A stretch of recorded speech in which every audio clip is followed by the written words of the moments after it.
रामदास का नंबर लिखा हुआ है। वो यहाँ पर नहीं है ना, बता रहे हैं आपको। ये सेंटर नहीं है। अगर यहाँ से समस्या सुलझती है तो वो कोर्ट में जाकर के क्यों कह रहा है रामपाल।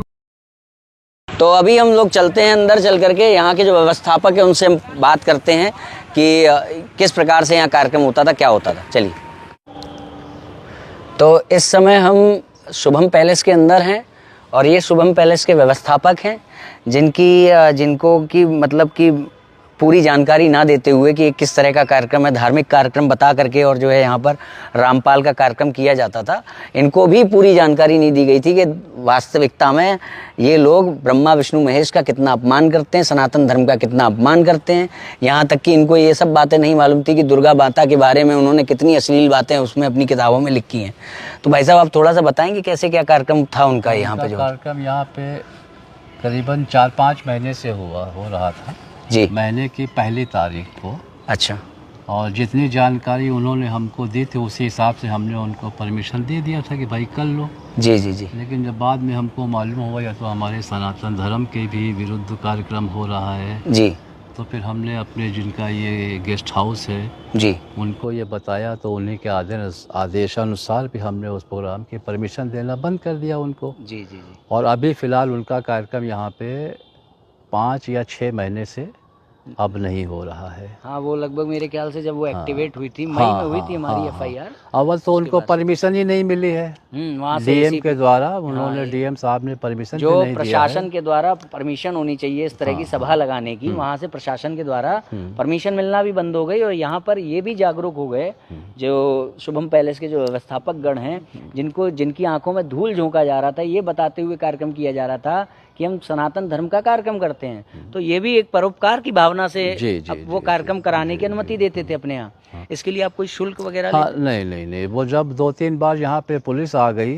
हाँ, तो पुलिस के द्वारा ही हमको जानकारी हुई। मैंने उनसे पूछा भी, भैया ये पुलिस किस लिए आ गई है यहाँ पे, आप जब धार्मिक कार्यक्रम कर रहे हैं तो पुलिस कैसे आ गई यहाँ पे। जी जी जी। तो धीरे धीरे जो छन के जानकारी हमको होती गई जी, उसी के ध्यान में रखते हुए फिर हमने अपने जिनका गेस्ट हाउस हमारे मालिक हैं तो उनको बताया, तो फिर उन्होंने कहा नहीं इसको अब आप बंद करा दीजिए। तो हमने फिर बंद करा दिया प्रोग्राम उनका।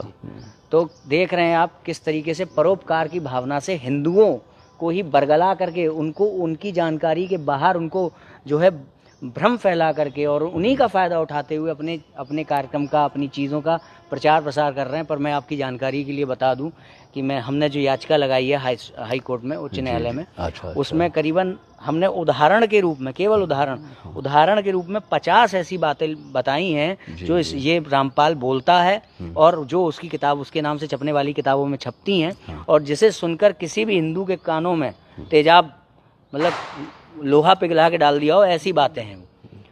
बहुत गंदी गंदी अश्लील बातें। और ये लोग क्या कहते हैं कि ब्रह्मा विष्णु महेश की पूजा करने वाले नीच हैं, है ना। और आपसे कह रहे हैं कि हम सनातन धर्म का उत्थान कर रहे हैं। आप जो है परोपकार की भावना से बिना कोई शुल्क लिए उनसे उनका कार्यक्रम करवा रहे हैं। नहीं, हम तो यही समझते थे। बिल्कुल बिल्कुल, तो यही समझते तो थे। इस तरीके से जो लोग ये सोचते हैं ना कि बहुत जो है सत्यवादी रामपाल है, हालांकि हमने उनसे कई बार ये पूछा भी कि जब आप इस तरीके से धर्म का काम कर रहे हैं जी, तो रामपाल जी फिर जेल में कैसे हैं 3-4 साल से। 10 साल। हाँ, तो उसका वो संतोषजनक जवाब उनके पास नहीं दे सके।